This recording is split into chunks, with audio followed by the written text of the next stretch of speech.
lately there has been more talk of repealing Proposition 13 in California. This talk has been going on for some time, for a few years at least, in California, and it has been increasing in frequency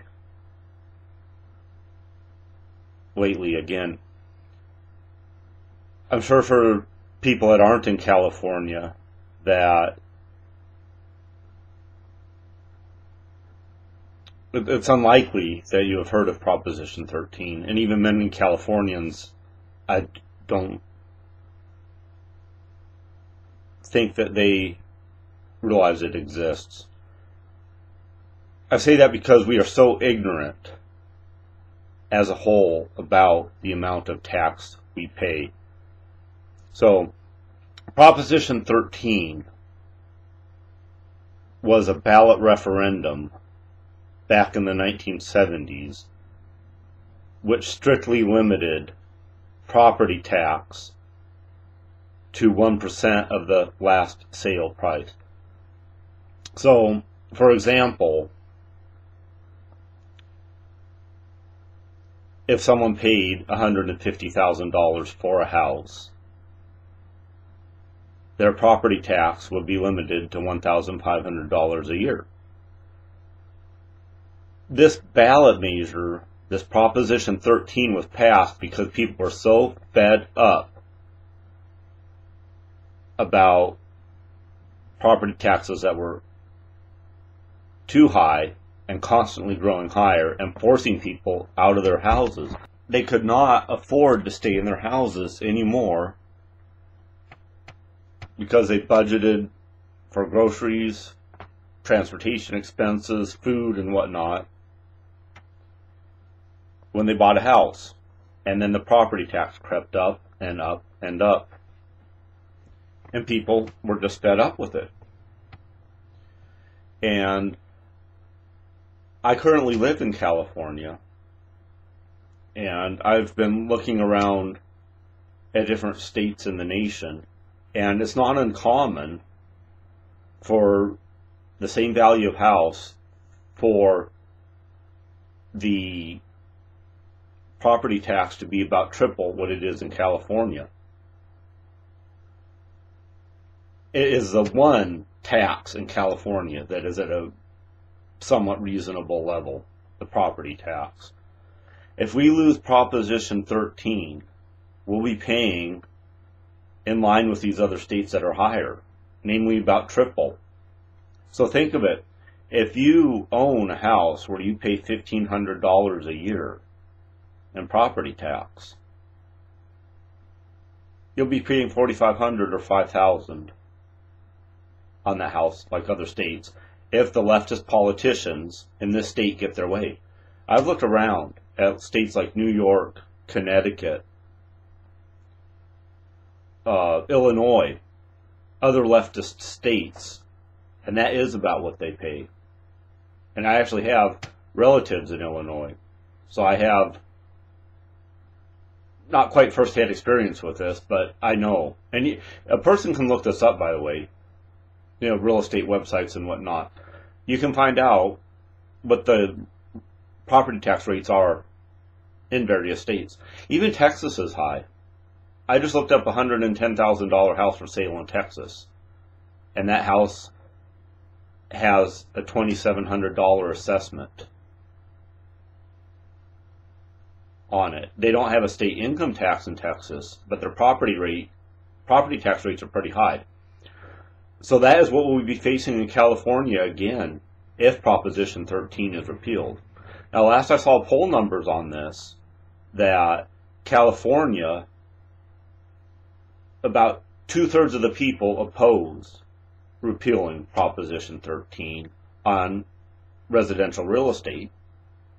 On the other hand, only about half of the people oppose repealing Proposition 13 on commercial real estate. Problem with that is commercial real estate, the people supporting that business, the customers of that business are the ones paying that business's property tax. The cost for goods and services will go up. Proposition 13 is repealed. I'm disturbed that there's a difference in poll numbers, commercial and the residential real estate.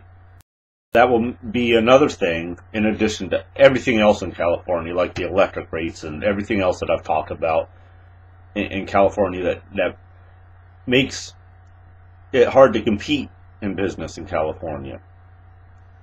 This will be another nail in the coffin if Proposition 13 protection is removed for commercial real estate.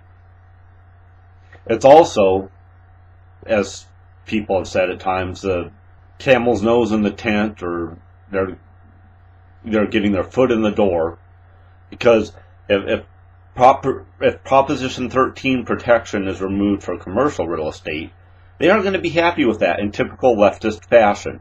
The incrementalism of it. They'll remove Proposition 13 protection for commercial real estate, but they're still going to keep pushing for the removal of Proposition 13 protection on residential real estate. They'll keep doing it. We have to learn as citizens of California to resist, to educate ourselves and resist this push to take more and more and more of our money. This state government is so hungry for people's money. I mentioned this in another video once about state license fees is another way they just go after more and more of our money.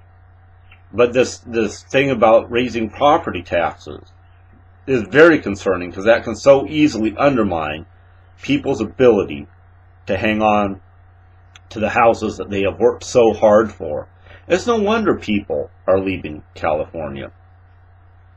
Now, if all states are too overbearing, and I think they are, I think all states in America really have too much government interference in people's lives. But California, along with states like Illinois and New York, are really the worst among the states. And that's why people are leaving California. That's why people are leaving Illinois. My cousins of my generation in Illinois, not one of them, they grew up there, and that side of my family has been there for generations. But my cousins, as they grew into adulthood, not a single one of them has stayed in Illinois. And I'm starting to feel rather silly for staying in California, because I thought about leaving. I don't want to be one of those types that cuts and runs, but it gets so tiresome in this state that our state government does not respond to us. Like I said, the property tax is such a serious thing. And then the vehicle registration fees are another thing. It's not quite as serious, but it still illustrates the point of how hungry for money and power the politicians are in this state. That they'd raise fees, and people say we can't afford that. And some bureaucrat with the Department of Motor Vehicles actually has the gall, the nerve, to say that you, sir, have to learn to budget your money better. A guy from the DMV is telling a motorist this. People in this state government are incredibly poor at balancing budgets, year after year after year. And he has the nerve to tell someone who's struggling under the burden of all the taxes and fees in this state that he needs to learn to budget better. People in government need to learn to budget better. This vehicle registration increase is something that shows how unwilling the state government is to listen to the people that voted for them, the actual citizens. This is supposed to be a democracy.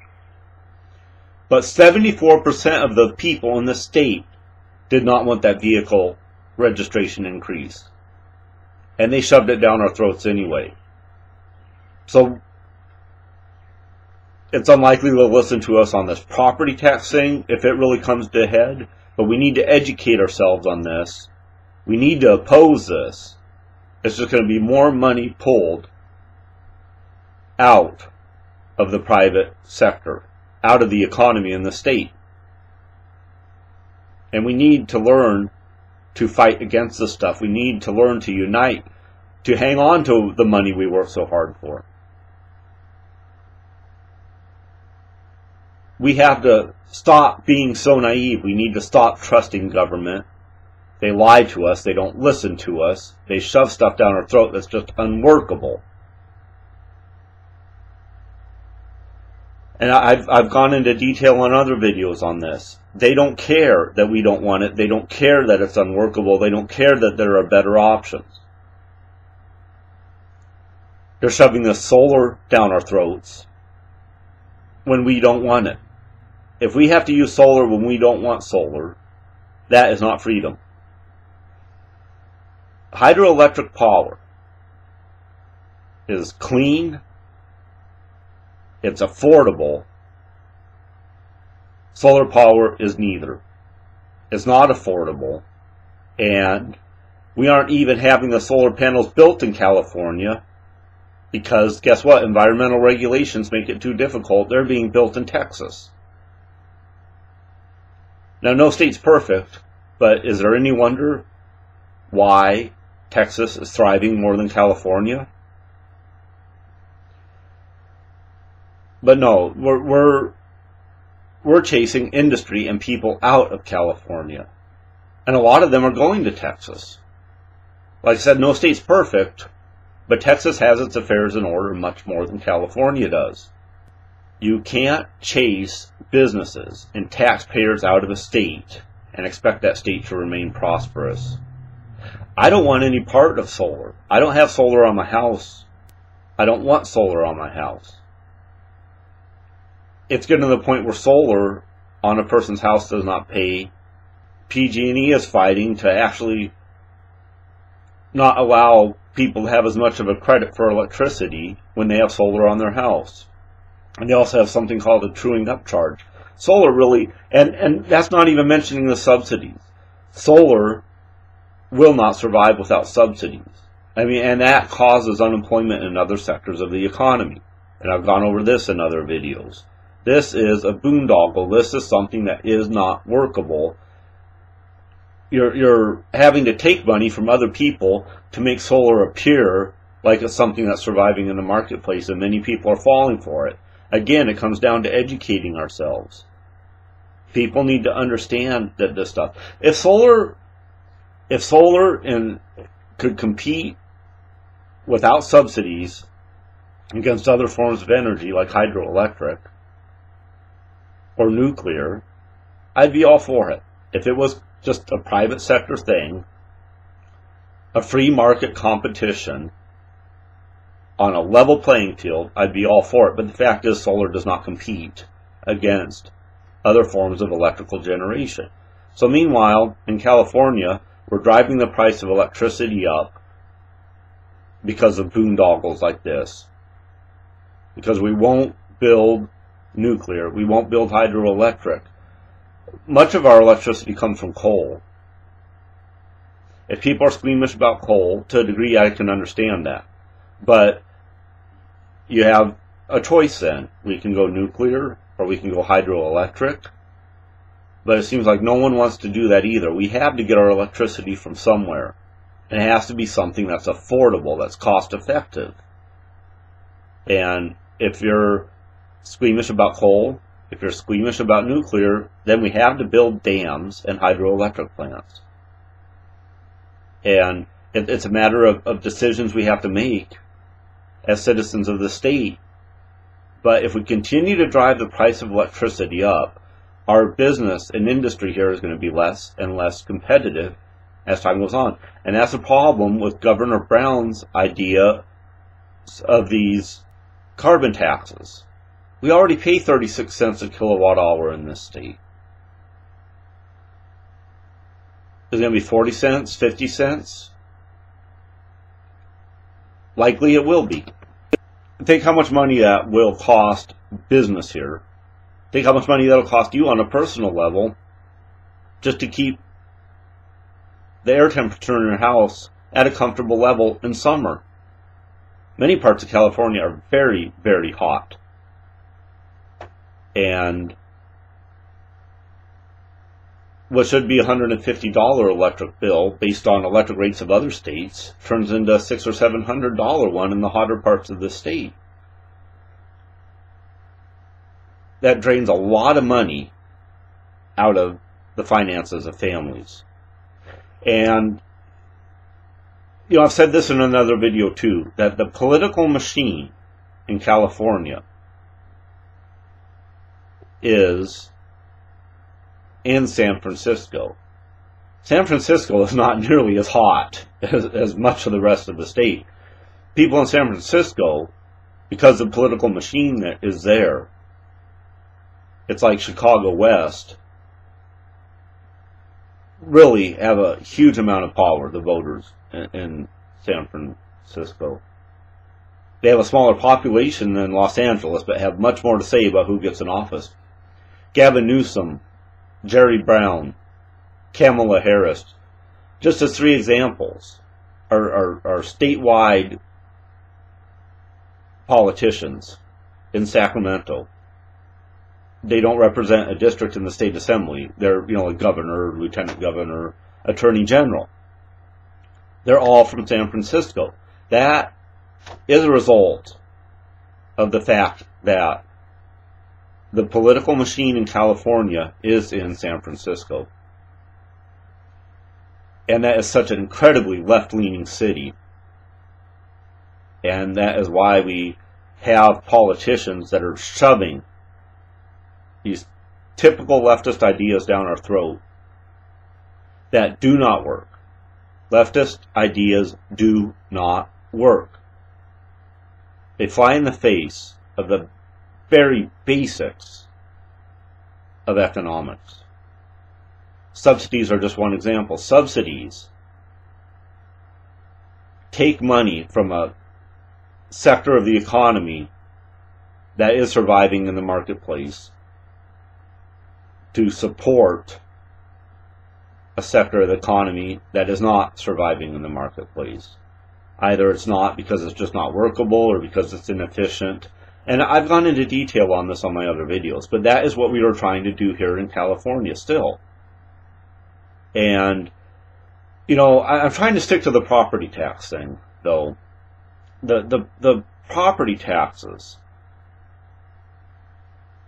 if they succeed in undermining and repealing Proposition 13, we will be paying triple what we do now.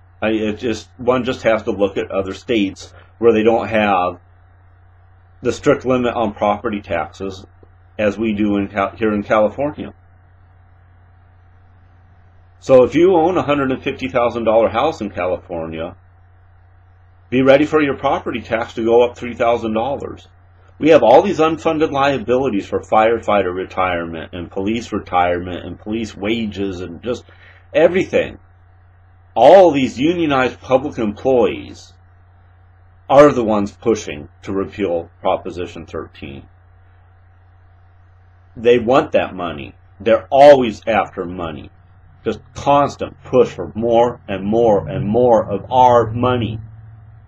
And even when they tax it from us to fund this stuff, it's not in our bank account anymore. It's taken out of our paychecks. It's still our money, and they are supposed to be responsive to us when we say we don't want it spent this way. We don't want it spent on these boondoggle programs. Like high-speed rail. This high-speed rail thing, they're tearing historical sections of towns apart that people wanted to stay together. And we don't want to spend the money on this. We don't need high-speed rail. We do need dams. to store water and to generate electricity, but no, it's a leftist pet project to have this high-speed rail because they don't like us driving around in cars. But again, back to property tax. Do you want to pay triple what you do in property tax? Because that is very likely to happen if Proposition 13 is repealed. And that could very well price you out of your home. Or if you're in an apartment, your landlord's going to have trouble paying that. What does that mean for your rent? It could limit your ability to save up for a house if that's what you're doing. But, I mean, that is what taxes do. They limit our ability to live our lives as we see fit, the more and more money they take from us. This isn't a tax problem. This is a public employee union problem. And we need to educate ourselves as citizens. We need to stop being duped by these lies from the left.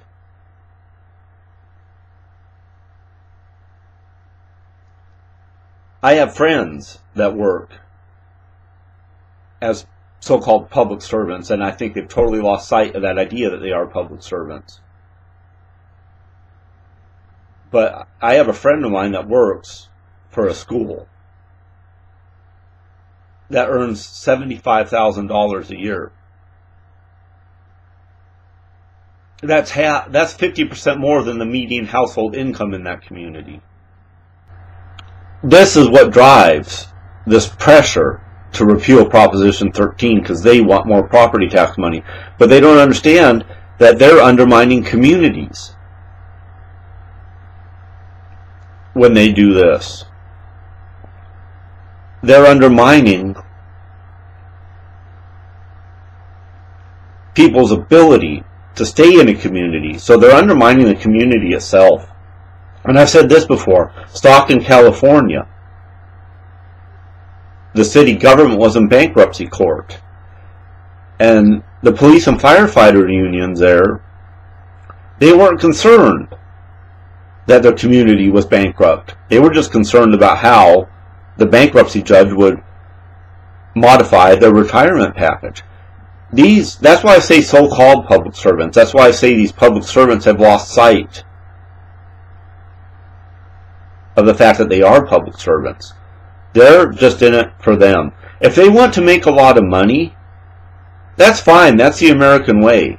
But if that is your idea in life, that you want to go out there and you want to make a lot of money and become very wealthy, that is fine. That is America. But your place is not as a firefighter. If that's your set of values and that is your goal in life, your place is not to be a firefighter or a police officer or a teacher. That's why I don't believe in unionized public employees. I just don't believe in it. Just take the schools. The schools are supposed to be about being there for students. Teachers are supposed to be there for students. When you unionize, it shifts the focus from the well-being of the students and the education of the students to the well-being of the teachers. That is absolutely missing the point of school altogether. And that's why Governor Walker in Wisconsin was right to rein in the public employees there. The public employee unions in Wisconsin. The public employee unions in Wisconsin are responsible for the poor state of the schools there. Milwaukee School District is notorious for turning out people that don't read well, that don't reason well, that have just been passed along through the system, and they get out of high school and they read at like a 3rd or 4th grade level. And that's all because of unions. It's because the shift is away from the well-being of the students, teachers. School isn't about teachers, it's about students, and that is why they just should not be allowed to be unionized.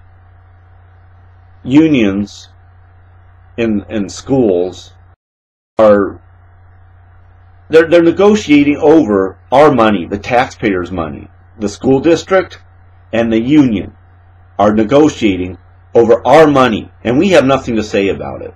And that is unethical by any measure. And that drives our property taxes up too, because that all has to be paid for.